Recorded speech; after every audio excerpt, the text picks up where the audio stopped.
Okey, Assalamualaikum dan selamat sejahtera. Okey, hari ini cikgu nak terangkan tentang soalan yang ditanya sebelum ini.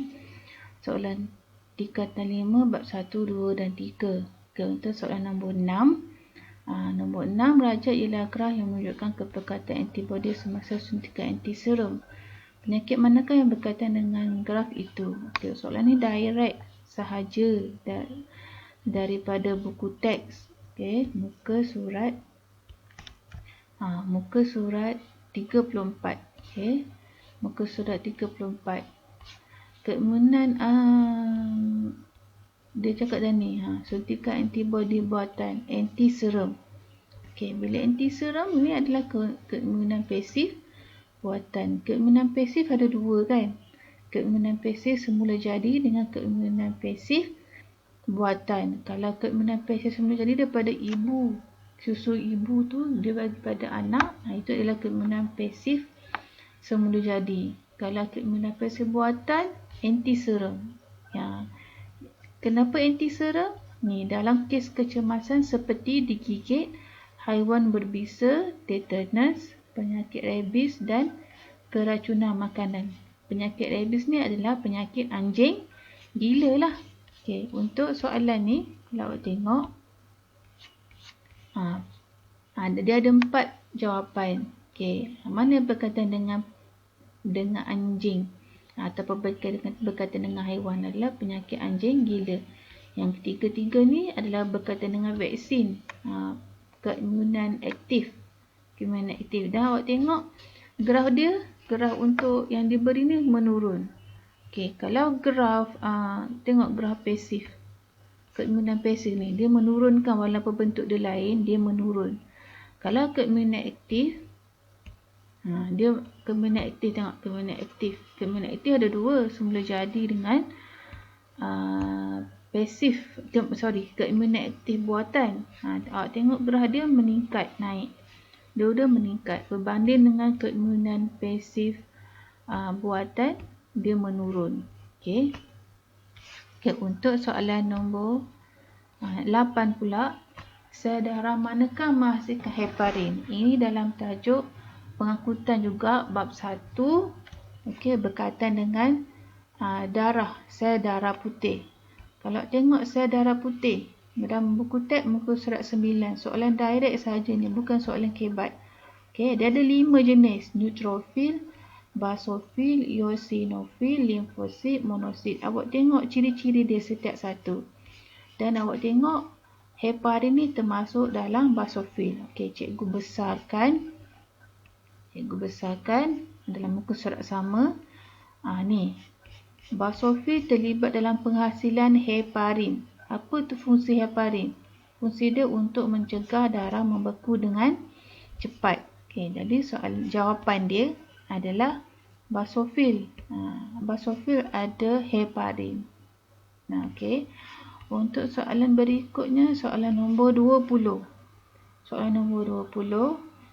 Antara penyesuaian berikut yang manakah membantu tumbuhan untuk terapung? 1. Daun lebar, ruang udara, sel segah, batang berdaun. Okey, kalau tumbuhan terapung ni khas untuk tumbuhan yang hidup di atas air seperti teratai, keladi, bunting. Okey. Dan kita tengok ciri-ciri manakah yang membantu tumbuhan itu boleh terapung. Okey. Kalau tengok soalan direct sah juga daripada buku teks muka surat 95, tumbuhan akuatik. Okey, mempunyai ciri-ciri akuatik untuk membolehkannya terapung. Tumbuhan akuatik ni adalah tumbuhan air lah, terapung di permukaan dan di dalam air. Okey, tumbuhan tenggelam. Tumbuhan tenggelam Hydrilla dengan Elodea. Okey, pun sama juga dia membolehkan untuk terapung, okey, dan menegak. Okey, dan dia mempunyai pundi udara. Pada batang dan daun. Ini pun sama. Tumbuhan akuatik seperti keladi bunting mempunyai tisu yang ringan dengan banyak pundi udara. Okey, kita tengok ada tak pundi udara dalam soalan tu?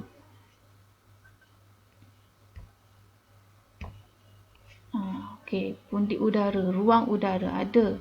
Okey, jadi kita ambil nombor 2. Nombor 2 dekat jawapan yang mana? Nombor 2 pada jawapan nombor 1 dengan jawapan nombor 3. Okey, kita tengok pula batang berdaun. Batang berdaun boleh tak dekat haiwan terapung? Boleh, tapi batang tu berdaun. Okey, kurang tepat. Dia kena daun lebar seperti keladi bunting. Okey. Daun lebar seperti keladi bunting. Ni mengenai pundi udara pada batang dan daun. Okey. Daun tu mesti besar lah. Sebab dia kena ada pundi udara. Sebab tu daun tu kena besar. Jadi jawapan dia nombor 1 dengan nombor 2. Okey. Jawapan yang pertama. Okey, untuk soalan seterusnya. Soalan seterusnya ni, Raja menunjukkan soalan nombor 28. Raja menunjukkan vertebra lumbar. Apakah sebab mempunyai saiz yang lebih besar berbanding dengan vertebra lain? Okey, ini vertebra lumbar. Vertebra lumbar ni awak tengok muka surat 72, cari vertebra. Okey, vertebra lumbar. Vertebra lumbar merupakan vertebra yang terbesar antara vertebra di turus vertebra. Okey, lumbar ni dia bahagian pinggang. Okey, bahagian pinggang. Kenapa bahagian pinggang? Sebab kenapa dia mesti lebar, besar dan lebar? Sebab dia untuk menyokong bahagian daripada atas tu, daripada pinggang, perut, dada, kepala, dia nak tampung semua ke atas tu. Jadi sentrum vertebra lumbar adalah besar dan tebal. Okey. Jadi jawapan dia sebagai sokongan berat badan. Mempunyai saiz yang besar sebagai sokongan berat badan. Okey, jawapan dia D. Okey, soalan berikutnya nombor 25. Ini tentang cacing. Raja menunjukkan pergerakan seekor cacing tanah. Antara yang berikut yang manakah betul tentang tindakan otot pada segmen T? Segmen T ni, kalau awak tengok, cacing ada otot membujur dengan otot melintang. Dalam soalan ni, otot membulat dengan otot memanjang. Okey, tengok. Ni, otot lingkar mengecut, otot membujur mengendur. Otot lingkar ni otot membulat. Otot membujur ni adalah otot melintang. Awak kena ingat yang ni.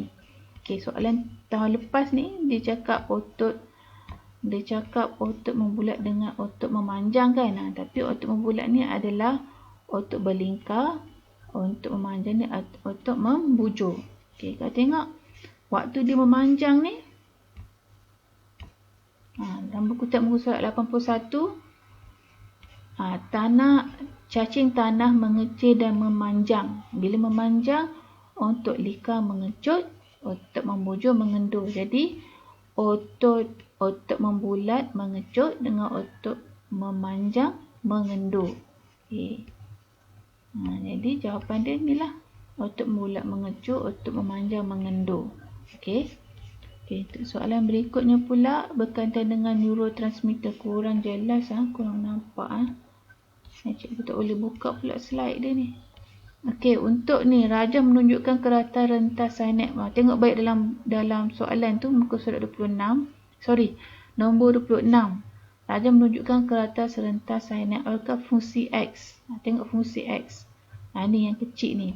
Yang panjang ni awak tahu dah, ni mesti mitokondria. Yang kecil ni apa? Kita tengok baik dalam buku teks. Muka surat 121 dengan 122. Tengok muka surat 121 tu, yang kecil ni. Vesicle synapse. Yang panjang ni adalah mitokondria. Jadi soalan jawapan dia, keratan rentas synapse, vesicle synapse. Okey.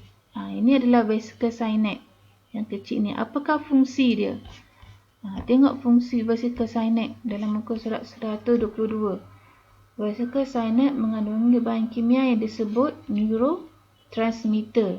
Okey, neurotransmitter. Dan apa fungsi dia? Vesicle synapse dirangsang untuk membebaskan neurotransmitter ke dalam synapse. Itu fungsi vesicle synapse. Membebaskan neurotransmitter ke dalam synapse. Jadi jawapan dia yang inilah. Menghasilkan neurotransmitter. Kalau tak nampak, boleh tengok balik dalam soalan Google Form tu. Okey. Untuk soalan seterusnya lagi, nombor 27. Hormon manakah yang dirembeskan oleh kelenjar adrenal? Ini pun soalan direct juga, soalan daripada soalan daripada muka surat 134. Okey. Ni bab 3. Bab 3. Awak tengok kelenjar adrenal. Ni cikgu tulis ni dah. Kelenjar adrenal. Okey, soalan dia, kita tengok balik soalan dia. Hormon manakah dirembeskan oleh kelenjar adrenal? Okey, tengok kelenjar adrenal kat mana kedudukan dia, dekat atas ginjal ni atau buah pinggang. Okey, kelenjar adrenal merembeskan adrenalina dengan lagi satu merembeskan aldosteron. Adrenalina dengan aldosteron. Kalau tengok dalam soalan, ada tak adrenalina? Tak ada. Okay, aldosteron saja. Jadi jawapan dia nombor 3. Kalau insulin dekat pankreas, glukagon pun dekat pankreas. Okay, progesteron dekat hormon testosteron bagi lelaki. Boleh ya, jawapan dia aldosteron. Okay, soalan berikutnya pula. Nombor 30. Raja menunjukkan satu jenis hormon. Apakah jenis hormon ini? Ni kita tengok dalam buku teks. Juga dalam muka surat 118. Okey, kita ada 3 jenis neuron kan? Neuron aferen, neuron eferen dengan interneuron. Ni interneuron ataupun dipanggil neuron perantaraan. Neuron perantaraan ni dia lain sikit. Dia tak ada batang macam ni. Macam neuron aferen dengan neuron eferen. Okey, neuron aferen ni dia hanya ada macam ni. Ada badan sel dengan dendrit sahaja. Okey, jadi jawapan dia memang soalan direct adalah neuron perantaraan ataupun interneuron. Okey, dalam buku teks interneuron. Dalam soalan pasal ni adalah neuron perantaraan, sama sahaja maksud dia. Okey, lagi. Dan soalan terakhir, hormon apakah dirembeskan oleh kelenjar adrenal? Sama kan dengan soalan yang nombor berapa tadi? Soalan nombor 27. Ini soalan pasal juga, cikgu tak ingat nombor tahun berapa. Ini soalan pasal tahun lain. Tahun lain. Okey. Ini soalan pasal tahun lain. Tengok soalan dia berulang. Soalan dia berulang juga. Soalan daripada tahun lepas contoh, dia akan mungkin akan masuk juga untuk tahun ini. Jadi cikgu saja letak soalan ulangan. Untuk menunjukkan pada awak soalan tahun-tahun lepas dia mungkin ulang balik. Sebab tu awak banyakkan menjawab soalan-soalan pasal. Jadi soalan direct jugalah, hormon manakah dirembeskan oleh kelenjar adrenal? Sama dengan soalan nombor 27 tadi kan. 27. Kelenjar adrenal hanya merembeskan hormon adrenalina dengan hormon aldosteron. Jadi jawapan dia sudah tentu aldosteron. Dia cuma tukar kedudukan jawapan je. Dan jawapan dia masih aldosteron. Okey. Tiroksina ni dekat tiroid.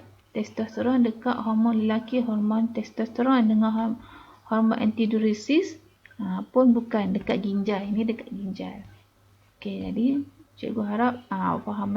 Okey, terima kasih.